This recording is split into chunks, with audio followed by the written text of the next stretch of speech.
So I think there won't be a problem keeping it short because I've not had time to collect my, synthesize it all from what I thought was a very interesting discussion. So just to highlight, there was one of the big points was, one of the challenges, ours was experimental research. How do you get research access to large distributed infrastructures like the transportation system? How do you make those kinds of systems available to researchers? There's concern with instrumenting them for purposes of collecting data and monitoring, but also experimentally intervening, perhaps not directly on those until you are convinced that interventions on simulators and models would be effective. A primary challenge that was addressed then as part of that was we really need some very accurate large-scale simulators that will model some of these real physical systems that we want to make judgments about. Not only judgments so that we can do, in some sense, interventions on them to account for the social aspects as well as the information technology aspects as well as the physical aspects. So these models should take all of these into account, these large-scale models. There was also, as part of this, a concern with maintaining access to data over a very long term. We don't presumably know how to do this yet. NSF has just required data management plans where PIs are responsible for stating how they will take care of data, how they will make data available and archive it over very long timescales. And this notion of data archiving over extremely large timescales is something that I think we see as another big challenge for experimental research. How do you make that data available? How do you keep it available? We talked about the possible roles of university libraries in the future. That could be part of their role, but somebody giving access to experimental researchers many years into the future for some of this data that we're collecting. Let's see. We certainly talked about the security responsibilities of keeping this data available. We talked about the importance of certain new information tools like crowdsourcing that could be used in novel ways for experimental design research. How do you design an experiment? We saw some real applications for crowdsourcing in creating experimental designs that were robust against failures. People could make judgments and help you design experiments in a way that, that guarded against confounds that you might not catch as individual researchers. I'm having a problem scrolling here. We saw training, interdisciplinary training as a real challenge for our community. How do you set up educational systems that will enable people to learn about other disciplines? What are the correct levels of abstractions for people to communicate across different disciplines so that they can compare models, they can compare language, and creating educational systems that will do that. I think that's going to be about it for this one. Yep.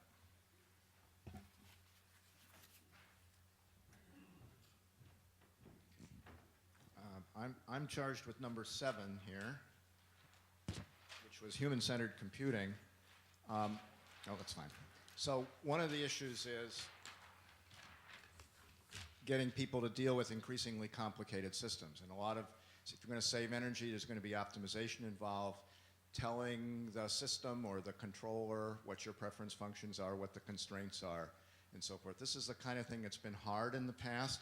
I allege that we still don't know how to let ordinary mortals run rule-based systems. Programmable thermostats work for most people, although somebody in our group admitted that he didn't use his or couldn't or something. So obviously this is a hurdle. There are technologies for leading people through scenarios and inducing patterns of behavior, and then taking critique, if you will, on the scenarios or critique on real behavior. Certainly one of the things about optimization is you have lots and lots of potential instances of applying it to learn from. And one ought to take advantage of that either automatically or by at least allow a person to retrospectively say, you know, that commute this morning was okay, but you really screwed up by taking me through the following intersection. Social networking, well, maybe. The social scientists are not interested in prescribing and in predicting what's going to happen when these things happen.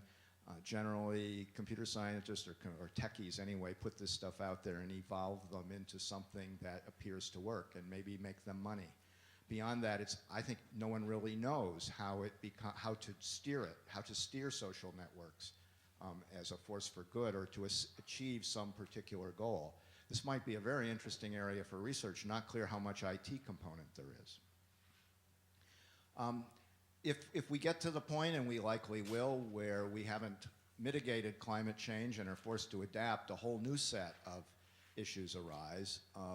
One, including perhaps quite severe adaptations, and one idea that was broached was the notion of promoting gaming, even in today's world, as a way of setting up scenarios which require severe adaptation and see how at least those people who are motivated to play might adapt.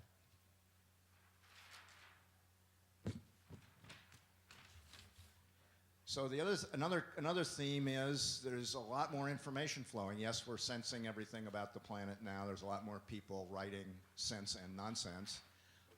And we get access to it, of course, through the internet, sort of. It's not very good access. I think we've forgotten, we've become so enamored with search, many of us realize the gap between what Google returns and what you really need if you're going to feed it into some analytic tool as opposed to the human mind.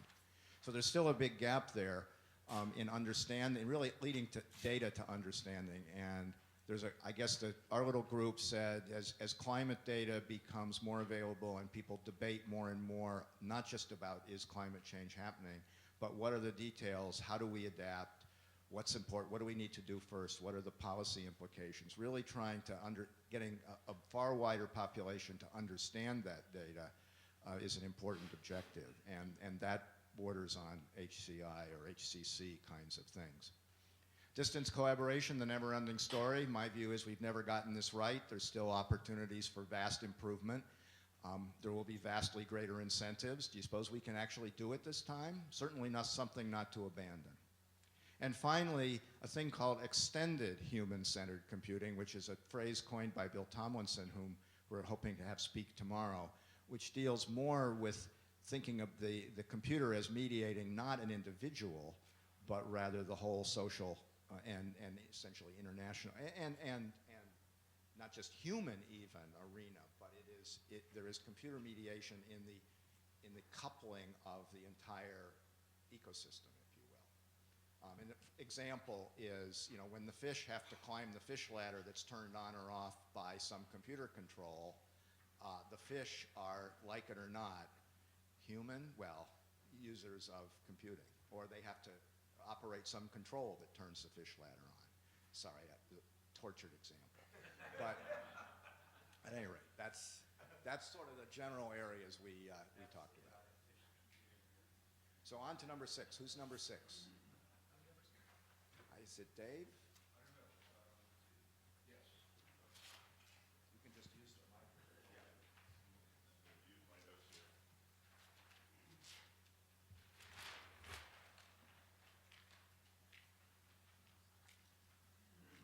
Well, we had an interesting conversation which could easily have gone on longer. That's probably everyone's experience, I think. Ours was the AI panel, although I don't think we really held ourselves to just AI. I'll mention the topics that people brought up. There's an interesting mix. First topic is how do we model processes in a changing world? In particular, we may build models based on history, but then go into a regime where the historical models no longer are relevant because the basic patterns have changed, in climate, for instance. How would we deal with this mathematically or with computer systems? How would we, and this is something I think we really haven't studied very much as a field, although there are other analogies such as markets, for instance, where it's not clear that let's say, stock markets ever really repeat themselves. We don't know that they have. If they did repeat themselves, we'd be able to predict better what price movements would be. How would we find events that exceed historic norms in magnitude or frequency? How would we generate credible measures of the certainty of these various things if we're predicting them? What are the sources of the uncertainty? What are the error bars, and how do we communicate them effectively to the public or policymakers? Okay, a second topic. In designing games or markets or for various power systems, it's possible that we could design strategies that yield unexpected interferences. That is to say, possibly if everyone is looking at the same low price as a time to do various kinds of tasks, you could then get a spike in that and cause the system to be rather unstable. How do we understand when these things might happen and make sure that we avoid them or mitigate them? How do we use social motivation, not just cost minimization? That's a possibility. How do we provide incentives? Part of the discussion was that why do people want to participate in such things anyway? And the example discussed was that people do buy Priuses in part just because to be energy efficient, but in part because it makes a sort of a lifestyle or style itself statement. And there may be other. How would we use that as an analogy to getting people to make their homes or offices more efficient? What would be the similar mechanism? There are also these other odd phenomena, such as cases where closing a road improves traffic flow. How do we deal with markets that have these sort of odd properties?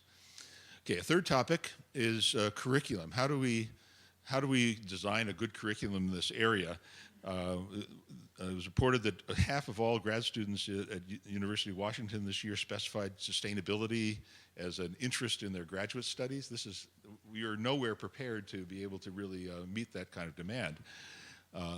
What should the nature of the curriculum be, and how do we capture this obvious interest? One suggestion was that this, in some sense, makes the field more like medicine, where it's an obvious, what we're doing is an obvious social good, and that we can actually turn this to our benefit. Some other ideas suggested were to use more experimental work or project work, since we don't really have a good notion of what the fundamental mathematics or computer science of the whole field should be. And when people would deal with specific design or data, this would give them a sense for the richness, because they would need some breadth in order to even deal with the data. But I don't think we had a good answer to this. There were several examples, which I think I don't have time to go through, about how different universities have tried to do this. MIT, for instance, has new kinds of ways so that undergraduates can design their own courses that would support this kind of study in a better way. But mention it as a problem that needs further discussion. Some other people will probably mention. I would not be surprised. Okay. There's a discussion. I got to speed it up. Okay, I'll mention. Okay, sorry about that. Topics or domains where displaying energy would lead to better performance. How do we understand that? Do we know for sure that it's true? And how would we design systems to make people more incentivized to save? Meters in cars, or what's the equivalent in a house? How do you design a house so that it becomes a game, or more effective in there's some kind of return signal that makes you want to do better. Another topic, need for good experimental research in this area. How do we acquire the infrastructure to do the experimental research? Who pays for it? Who gets to use it? Can we harness industry involvement? So for instance, if we're going to install a bunch of smart meters somewhere and do a test on them, who pays for that? NSF, the company, the university or building that's actually having the meters installed? That's a hard question, especially since industries often would like to have the intellectual ownership of whatever is done. It's a tricky problem. Another topic, learning, need for forecasting and understanding the heating, cooling, or energy dynamics of vehicles or homes, and coupling that with patterns of usage, and and also looking at things like data centers. Can we predict when the usage is, and then adapt the system so that we accomplish things most efficiently? Can turn off things when they aren't, turn off things automatically when they aren't needed, turn them on in anticipation when you know they're going to be needed.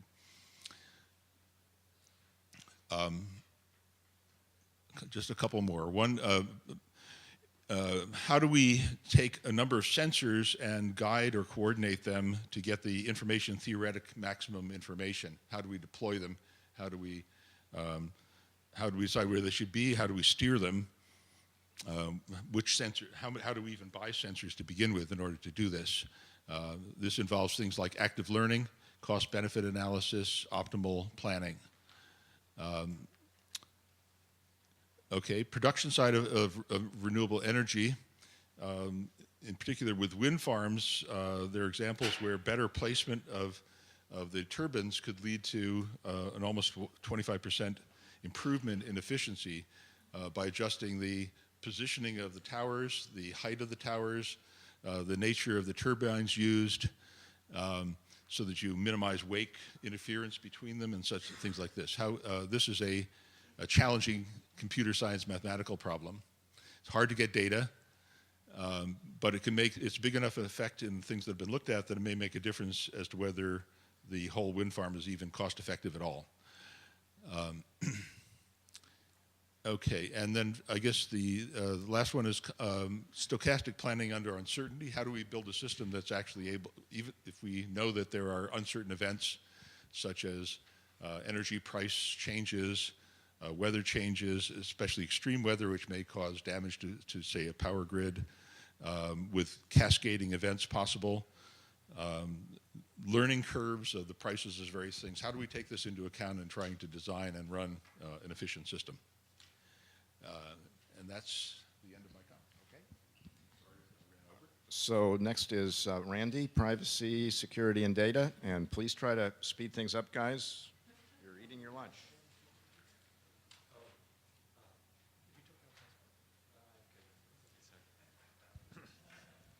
Sorry. So we had a wide-ranging discussion, but a few highlights were, one, the topic of a lot of the climate modeling work has been based on physical modeling and simulation, but it doesn't really provide you as we heard, direct data about, how do I design my bridges for my community.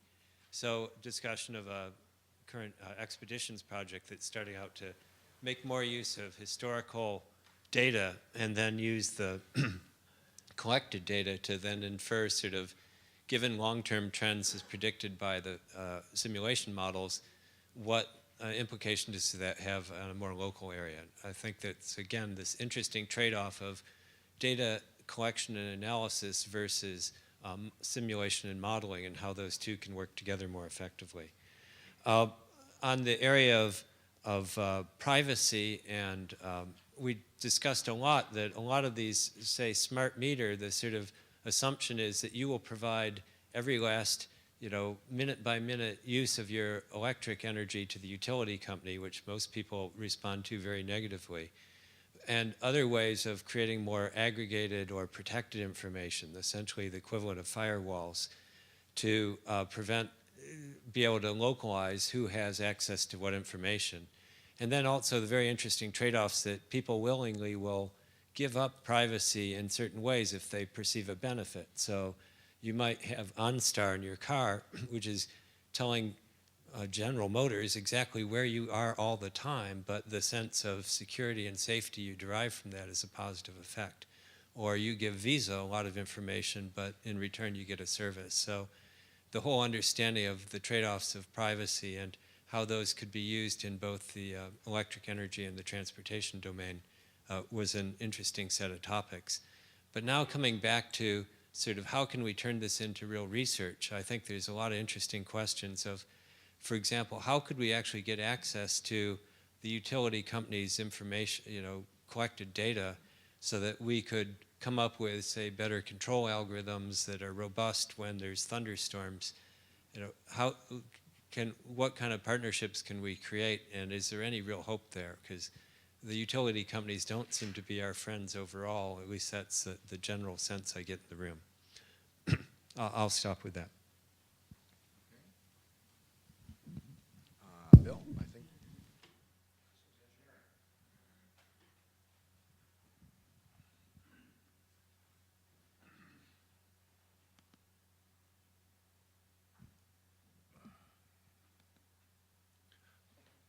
Okay, well, we first decided to spend a little time on what does system engineering mean. Having my faculty appointment, both in industrial system engineering and the College of Computing, I've come to realize that systems doesn't mean the same thing in the two organizations. In industrial system engineering, a supply chain would be a system. In computing, it's usually a device or a box or something. So we talked about the difference between engineered physical systems, where you actually designed it, then cyber-physical systems, where information plays a big role, and then socio-technical systems, where the behavioral and social is a major part of it. We also talked a little bit about what's a decision, an engineering decision. Is it the design decisions of what the system should be like? But what about policy, regulations, incentives, et cetera? And are those engineering decisions or not? We didn't resolve it. We had multiple opinions on that. But we got that all out on the table first, so we knew what everybody was coming from. We talked about design issues. I think there was a strong sense that conceptual modeling and more detailed modeling was important to be done before you started building the solution. And being able to approach modeling, especially for these complex systems, multi-scale models. Just one large integrated model that's just a black box is hard to do and hard for a lot of people to trust. We talked quite a bit about robust systems. How do you do flexible adaptive design, maybe involving modularity and sensing. We didn't mean adaptive design in the sense that the system is so smart that it just redesigns itself all the time. We meant that the engineering process was such that you could redesign the system as the conditions change. We also talked about that you could put a lot of time into making a system so robust that you would never get it to market or deploy it, and the need to that trade-off. We discussed the issues of failure strategies, redundancy, distributed control, fail-safe modes. How do we deal with the fact that the systems inevitably fail? And also, how do we keep systems secure from attack, especially once they're all interconnected? Quite as other groups do, we talked about data issues. It would be nice to be able to mine data from large-scale repositories and not have to collect those repositories every time. I know in healthcare, enormous amount of effort goes into getting data, getting your IRB approval and other things. And it'd be nice if there were de-identified repositories that everybody could work off of. It would make it easier for us comparing our research results too if we worked off the same data sets. One notion was using social networks to leverage social networks, for example, Facebook or something, to gather data about people's behaviors that they were willing to share. And then also about utilizing online environments. I mentioned that we created a game where you get to manage the healthcare system, and we've been studying how people play the game to get some insights into how they approach trade-offs. Under sustainability, everything I've said so far sort of applies even if we're not thinking about sustainability. Under sustainability, we talked about the issue of interconnected systems and how all the electric cars that Mike talked about are going to be using energy and affecting the rates of the people I talked about. And it leads to an issue of how do you frame what the system is, what's in and what's out, and how do you think that through. We talked about leveraging large peer-to-peer networks, both directly peer-to-peer or maybe GPS-enabled because everybody's got a cell phone. What opportunities are there? Also that the success depends on the usability of the solution, not just the technical correctness of the solution. If people don't want to use it and they don't find it appealing or it's hard to learn. We also talked about sustainability of researchers. For example, funding. Where do you get these interdisciplinary kinds of research things funded? I learned a little bit about ISIS. And also publication outlets, where sometimes this kind of research doesn't fit into the standard journals, and maybe we need other outlets for that. And that's it.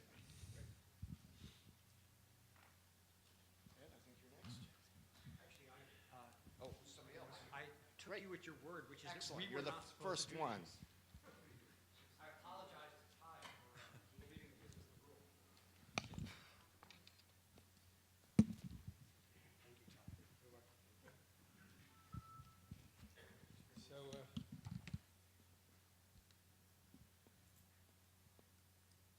have talked about actually lots of issues. So we are the computer network systems, and we talked, what we focused on is really radical approaches to sustainability. So some of the ideas that go beyond what the incremental thinking that we have basically gone through.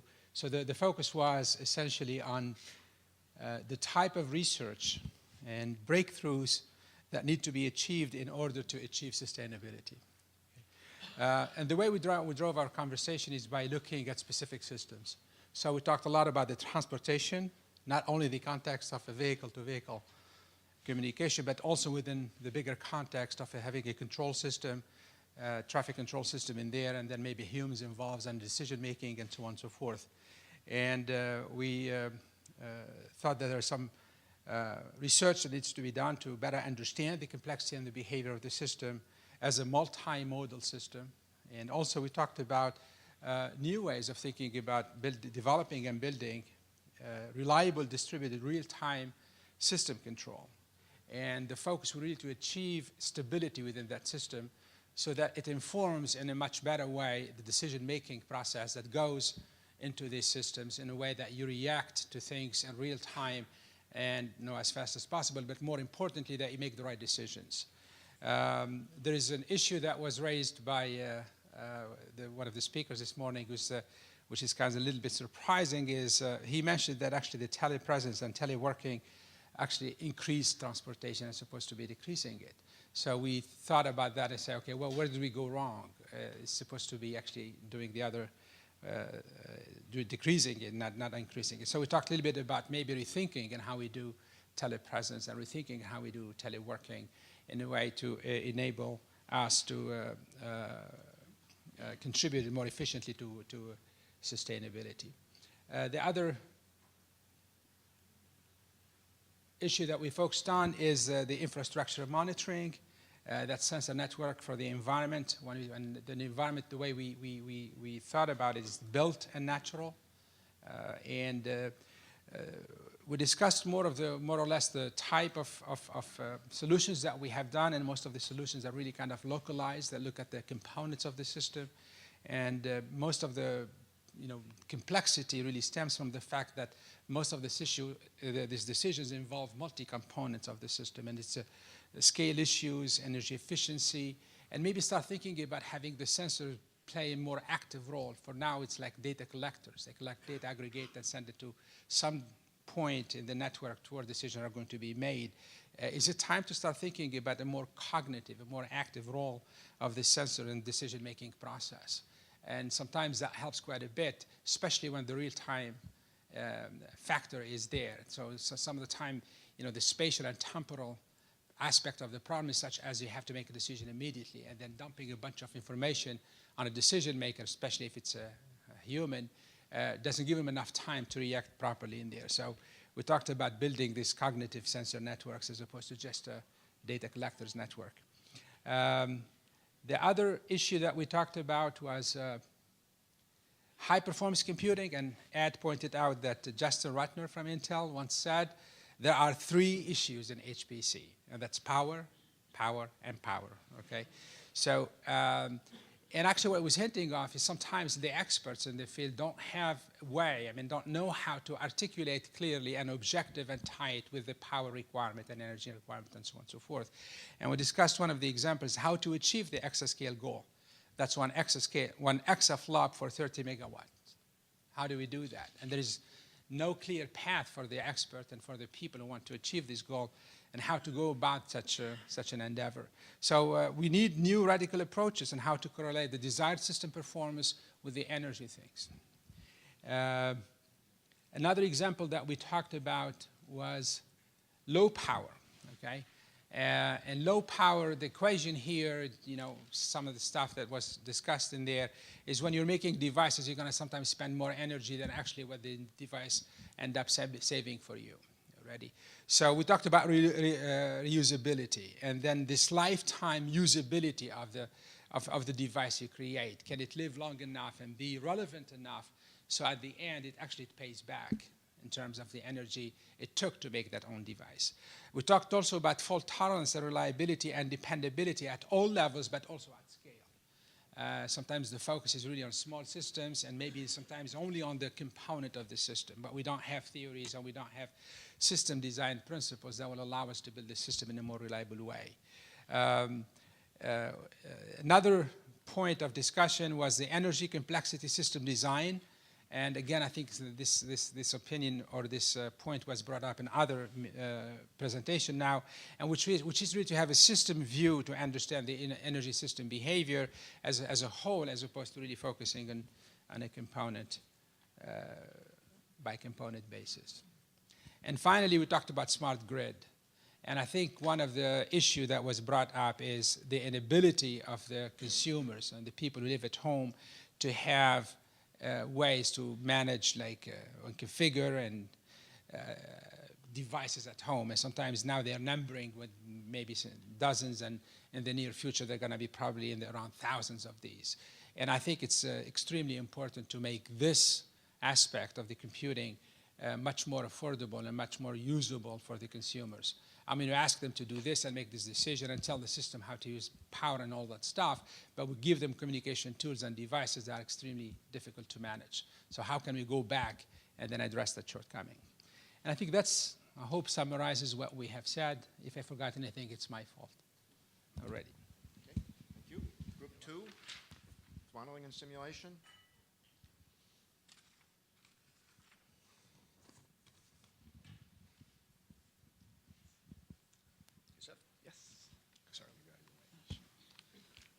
Okay, so follow this corner here. Yep. Okay, so reporting for the modeling and simulation breakout. Again, we had a really great discussion that felt like it ended too early. So just I'll sort of go through the briefing points, just kind of the highlights. One of the first things that we talked about was the role of modeling simulation, different circumstances in which it's been used successfully, and one thing that really emerged as a really important area is answering what ifs. We saw an example, Artie Krasner gave this example, some work they've done at Con Ed, where the idea was they can analyze historical data and come up with a model for what if they had done certain things, put stress tests on their network, and would that have resulted in identifying components that are going to fail sooner? And suppose they had changed those out, would that have led to better outcomes? And actually the counterintuitive answer was that no, it wouldn't have led to better outcomes. So being able to answer these what ifs in silico is always a big advantage. Similar examples came up in the realm of ecological networks. And one of the open questions is, well, how best to deploy or communicate the ability to answer to go through what if scenarios to the users. And one thing that came up was games, actually literally putting what ifs inside of games, things like SimCity or World of Warcraft or things like that, where you can really let people interact with the models and see the results of their decisions and go through this dynamical process. Then we started getting more into the details of the components of our models, and one thing that we identified was there's a bit of a difference between data-driven or identified models, things that are sort of drawn from data, things like probabilistic graphical models that you might construct, versus first principles modeling, Schrodinger's equations, Navier-Stokes. And both of them have a role, and one sort of research area is, how can we better integrate the two? We came to this sort of three-step and eventually became a four-step process, which is that first thing people want to understand when we're looking at a complex process is correlations, and then from correlations we'd like to understand mechanisms, and then we'd like to be able to make predictions, and then ultimately take actions and make design decisions. Now within that sort of 3 or 4 step process, there's questions of, well, how well do the mechanisms need to be understood? If you just have the correlations, is that good enough for making decisions? And in many cases that's the case, but that leads to the question of, are your decisions are they in the realm of interpolation or extrapolation? Are they in the realm of the data you have? Are they within the realm of your historical data if you're using historical data, or are they not? And there's many situations where the decisions that we need to make are based on predictions. We're very much in this predictive or extrapolatory role. So that's an important question is being able to make predictive modeling, be able to extract mechanisms from correlations, and being able to predict accurately, and then answer questions of course, how accurately are you predicting? So looking at that sort of fourth point of our correlation mechanism prediction action, stage. The fourth point is action and decision. And one thing that came up sort of very naturally is that people are, in some cases are looking for answers that are simply better than a guess. And in other situations, people are looking for very precise answers. You know, what temperature, you know, what do you expect the global temperature rise to be, you know, 100 years from now? So how good of a reliable of an answer do you need? And that's really suited to the purpose of your modeling and simulation exercise. Is it, are you designing, does your design require very precise answers or not? Can you quantify the amount of uncertainty in your answers? How much uncertainty is okay? Because ultimately, quantifying uncertainty in these answers will drive things that other people have talked about, like decision-making under uncertainty. It drives some of the downstream outcomes of modeling and simulation. A related question, these are all about sort of the outcomes or products of simulation, is how can we visualize and communicate the results of simulation? And so visualization is really key, and there's a lot of questions there as to how best to do that. Another thing that was realized is that we really need to put researchers, meaning simulation scientists, computer scientists, and others, in the same room as the people with the problems. Because oftentimes, this is again an anecdote that's shared within the group. People will show up and they'll be like, oh, we can solve this problem for you, but it turns out that's not exactly the useful problem. Sure, it can be solved, but it's not the one that should be solved. So you need the right people in the room, and you also need some time for people to kind of grow together and absorb each other's priorities and needs. Let's see. Another issue, this is now getting back into the nuts and bolts of modeling and simulation that we discussed a lot, was issues of scale. And there's even a great diversity of language about what do we mean by scale. And so we talked about multiple time scales, multiple spatial scales, and also multi-physics systems, systems that have different degrees of modality. Like, are you talking about the electric power grid? Are you talking about weather? Are you talking about economic factors? So scale and boundaries is really a sort of where we summarize this point. A lot of sort of emergent behaviors, a lot of large-scale things depend on having accurate small-scale models. And we talked about this ranges from phase change in materials to blackouts in the electric power grid. Small-scale rules can lead to large-scale changes. Somehow we want to go from the rule that describes how an organism consumes food to, you know, large-scale population dynamics. So in general, within simulation, this is a big challenge because these are complex systems with multiple spatial scales, multiple domains, multiple physics, multiple contexts that are all interacting. And one thing we talked about is, are there, in the sense of building general simulation tools, could you come up with a means of describing features that describe the structure of a problem? You know, for instance, are there timescale simulations, separations, and map that to the right set of simulation tools? In the sense of there's no kind of general off-the-shelf set of simulation tools that one can use to attack a problem, and perhaps that's too much to hope for. But if we can classify and describe the structures of certain types of problems, how tightly coupled they are, how many domains are involved, things like that, then perhaps we could walk towards that goal. A final thing we talked about was how the needs of modeling and simulation might drive the broader infrastructure, whether it's computing infrastructure and sensing infrastructure. One thing that we discussed, so we immediately said, well, okay, we need sensors and we need sensor networks, especially because a lot of the simulations and data are meeting. We're talking about first principles models and identified models really coming together.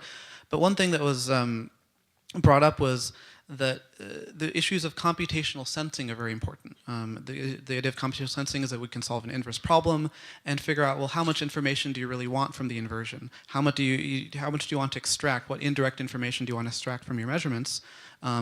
And taking that forward, one can then say, can we use computation to help design the sensors that will solve the problem?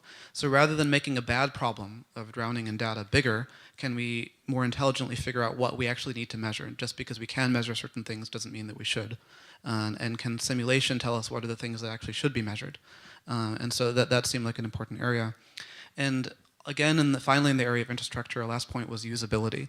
That, you know, big machines are not enough, and we need to actually come up with methods of making these large-scale computing resources more usable in a variety of domains. So, thank you. Okay, Prashant. Oh, okay, good. CyberPhysical Systems. Yeah, and I guess I'm on the negative time according to the clock, so I'll keep it short.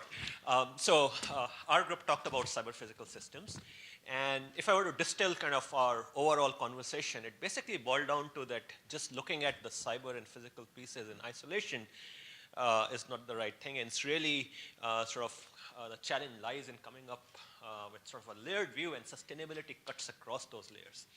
And the layers we ended up with were sort of looking above that, above these cyber and physical pieces, are really kind of the social, the cultural, and the economic aspects. And social both from an individual perspective as well as kind of a group perspective. I'll delve into some of the specific details, specific things we went into.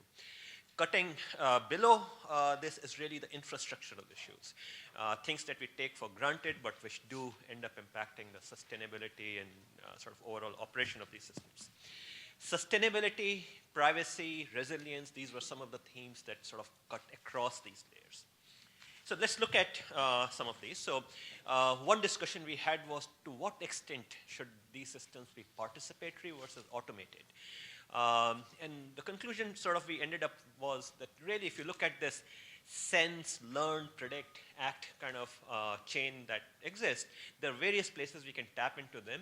And the right place to tap into really sort of depends in part upon the cultural and the human aspects that you're operating under.